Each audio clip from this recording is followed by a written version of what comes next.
नमस्कार दोस्तों, आज एक बहुत ही एक्साइटिंग न्यूज़ के साथ मैं आप सभी के बीच आया हूं और आज की जो खबर है वो हर एक भारतीय के लिए बड़ी एक्साइटिंग है। तो दोस्तों, स्वागत है आपका हमारे इस चैनल पर, जहां हम आपको भारत और दुनिया के महत्वपूर्ण आर्थिक और राजनीतिक मुद्दों की पूरी जानकारी देते हैं। और आज हम एक ऐसे ही मील के पत्थर के बारे में बात करेंगे जिसमें भारत को दुनिया के सामने एक मजबूत आर्थिक शक्ति के रूप में स्थापित किया है। हाँ, आपने सही सुना। हम बात कर रहे हैं भारत के फॉरेक्स रिजर्व की, जिसने $700 बिलियन के आंकड़े को पार कर लिया है। और मित्रों, क्या आपको याद है 1991 का वो समय जब भारत के पास सिर्फ 10 दिनों का इंपोर्ट करने की विदेशी मुद्रा बची थी? उस समय हम एक बहुत ही भयंकर बैलेंस ऑफ पेमेंट क्राइसिस का सामना कर रहे थे और देश के पास पैसे नहीं थे। आईएमएफ से लोन लेना पड़ता था और उस समय भी हमें आईएमएफ से लोन लेना पड़ा, तब जाकर हम 1991 के उस बैलेंस ऑफ पेमेंट क्राइसिस से अपनी रक्षा कर पाए। और तब से लेकर आज तक भारत ने जिस तरह से प्रगति की है वह काबिले तारीफ है। तो दोस्तों, इस वीडियो में हम जानेंगे कि भारत के फॉरेक्स रिजर्व के $700 बिलियन तक पहुंचने की यात्रा क्या है, इसके बढ़ने के कारण क्या है, सरकार और आरबीआई की जो अच्छी पॉलिसीज हैं उनके बारे में चर्चा करेंगे। और सबसे बड़ा सवाल है कि जब फॉरेक्स रिजर्व बढ़ रहा है तो फिर रुपया क्यों कमजोर हो रहा है? तो चलिए बिना देरी के शुरुआत करते हैं और आप अंत तक बने रहिएगा। और सबसे पहले हम बात करते हैं भारत की फॉरेक्स रिजर्व जर्नी की। आइए जानते हैं कि भारत ने इसको हासिल कैसे किया। ये जो मुकाम है हमारा, जो ये गोल्डन माइलस्टोन हमने अचीव किया है। तो दोस्तों, रिजर्व बैंक ऑफ इंडिया हर हफ्ते अपने फॉरेक्स रिजर्व की एक जानकारी रिलीज करता है और हाल ही में 27 सितंबर तक जारी किए गए डेटा के अनुसार भारत का कुल फॉरेक्स रिजर्व $704 बिलियन तक पहुंच गया है। इस फॉरेक्स रिजर्व की मुख्यतः चार चीजें एक्चुअली शामिल होती हैं। पहला है जो फॉरेन करेंसी एसेट्स हमारे क्या होते हैं, हमारे गोल्ड रिजर्व क्या होते हैं, आईएमएफ के स्पेशल ड्राइंग राइट्स क्या हैं और आईएमएफ के भारत के रिजर्व ट्रांजैक्शन पोजीशन क्या है। तो ये चार चीज़ें जो है, ये जो फॉरेक्स रिजर्व की जानकारी आरबीआई हमें देता है, इसमें होती हैं। और उसके अनुसार भारत के कुल फॉरेक्स रिजर्व में जो सबसे बड़ा हिस्सा है $616 बिलियन का, वो फॉरेन करेंसीज का है। साथ ही गोल्ड का जो हिस्सा है वो $5 बिलियन का है। बाकी आईएमएफ के स्पेशल ड्राइंग राइट्स होते हैं जो उनमें रखे जाते हैं। इसके अलावा दोस्तों, भारत की जो फॉरेक्स रिजर्व की जर्नी है वो कम दिलचस्प नहीं है। पहली बार $100 बिलियन का फॉरेक्स रिजर्व हमने 2003 में पार किया था।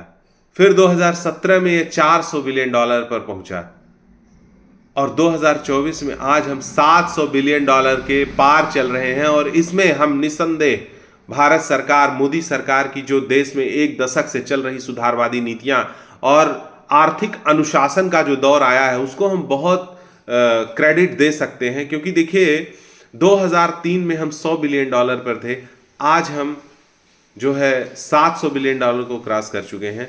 और इसमें देखिए एक और व्यक्ति की बहुत महत्वपूर्ण जो है कंट्रीब्यूशन है, जिनको हमें अप्रिशिएट करना चाहिए, वो है आरबीआई के मौजूदा गवर्नर शक्तिकांता दास। इनके कार्यकाल में ही यह विशेष वृद्धि हुई है और इसके लिए जहां हम देखें कि औसतन हर महीने $4.2 बिलियन का इजाफा हुआ है, तो ये एक बहुत ही अप्रिशिएटिंग स्टेप है। दूसरी बात हम करेंगे कि दोस्तों, ये जो फॉरेक्स रिजर्व है ये बढ़ क्यों रहा है, इसका कारण क्या है? तो दोस्तों, इसके कई कारण हैं। पहला कारण है हमारा जो मजबूत जो इकोनॉमिक डेवलपमेंट है, जो स्ट्रांग डेवलपमेंट है इकोनॉमिक लेवल पे, वो इसके लिए सबसे पहली जिम्मेदार बात है। क्योंकि देखिए, सरकार ने आर्थिक मोर्चों पर जो एक अनुशासन बनाए रखा है और भारत के अंदर जिस तरह से प्रोजेक्ट्स और जो अन्य जो इकोनॉमिक एक्टिविटीज़ हैं उनमें बहुत ही डिसिप्लिन है, बहुत सरकार पेशेवर तरीके से कार्य कर रही है। तो इससे वैश्विक स्तर पर एक भारत के लिए बड़ी आशा का संचार हुआ है और इस तरह से जो है निवेशक देश में निवेश कर रहे हैं। इसलिए भारत की आर्थिक विकास दर में जो वृद्धि हुई है वो इसका एक बहुत बड़ा कारण है। दूसरा है निवेशकों का विश्वास। एज आई टोल्ड यू कि विदेशी निवेशक जो है वो भारत में उनका विश्वास बढ़ा है। 2024 में अकेले $30 बिलियन का निवेश भारत के स्टॉक और बॉन्ड मार्केट में आया है। ये कितनी अप्रिशिएटिंग बात है। इसके लिए हमें सरकार को धन्यवाद देना चाहिए, जो मोदी सरकार देश के अंदर इतने बेहतरीन कार्य कर रही है। तीसरी बात जो ये हम फॉरेक्स रिजर्व देख रहे हैं बढ़ता हुआ, उसमें कारण है इन्फ्लेशन कंट्रोल का। पुनः इसके लिए भारत के वित्त मंत्रालय को, भारत के रिजर्व बैंक को हमें ध्यान देना चाहिए कि जितनी चतुराई से भारत के महंगाई दर को नियंत्रित किया गया है और इसी कारण हमारी जो अर्थव्यवस्था है उसमें स्थिरता आई है। और चौथी जो बात है वो अच्छा वित्तीय प्रबंधन जो हमारा हुआ है, सरकार को इसके लिए बहुत बहुत धन्यवाद देना चाहिए कि भारत ने अपने वित्तीय घाटे को नियंत्रित किया है, जिससे निवेशकों का बहुत ही विश्वास बढ़ा है। और दोस्तों यही वजह है कि भारत का फॉरेक्स रिजर्व लगातार बढ़ रहा है। आज भारत के पास इतना बड़ा रिजर्व है कि हम 1 साल से भी ज्यादा तक अपने इंपोर्ट को आसानी से कवर कर सकते हैं, जबकि 1991 में हमारे पास सिर्फ 10 से 15 दिन का कवर हुआ करता था। तो इससे आप सोच सकते हैं कि आज की जो सरकार है वो कितनी जिम्मेदारी से बढ़ रही है। और निसंदेह इसके लिए अगर हमें कुछ कठोर देश के लिए राष्ट्र हित में अगर कुछ कठोर कानूनों का, नियमों का पालन करना पड़ता है एक नागरिक होने के नाते, तो हमें भी उसको स्वीकार करना चाहिए। और कहीं ना कहीं यही यह बात सुनिश्चित करती है कि इस देश के प्रगति में भारत के हर नागरिक का योगदान है। और मित्रों, अब अंतिम जो एक तीसरा बिंदु है जो अपने आप में एक ज्वलंत विषय है कि फॉरेक्स रिजर्व बढ़ रहा है तो रुपया कमजोर क्यों हो रहा है। तो आइए इसके बारे में हम जानते हैं कि क्यों ऐसा हो रहा है। दरअसल दोस्तों, फॉरेक्स रिजर्व और रुपया एक दूसरे से सीधी जुड़ी चीजें नहीं है, ये हमें सबसे पहले समझने की बात है। दूसरी चीज की देखिए, दुनिया भर में आर्थिक अनिश्चितता होती है या यूएस फेडरल रिजर्व जैसे संस्थान जब ब्याज दरें बढ़ाते हैं तो डॉलर की मांग बढ़ जाती है और भारतीय रुपया वहां पर कमजोर पड़ जाता है। इसका अर्थ आपने क्या समझा कि वास्तव में जो रुपए के कमजोर होने की स्थिति है उसके लिए कई बार बहुत विदेशी फैक्टर्स जिम्मेदार होते हैं। As I told you, Federal Reserve, dollar की डिमांड, ये सारी चीजें। लेकिन इसका मतलब यह नहीं है कि हमारी अर्थव्यवस्था कमजोर है। फॉरेक्स रिजर्व एक सुरक्षा कवच के रूप में काम करता है ताकि देश किसी भी वैश्विक आर्थिक संकट से निपट सके।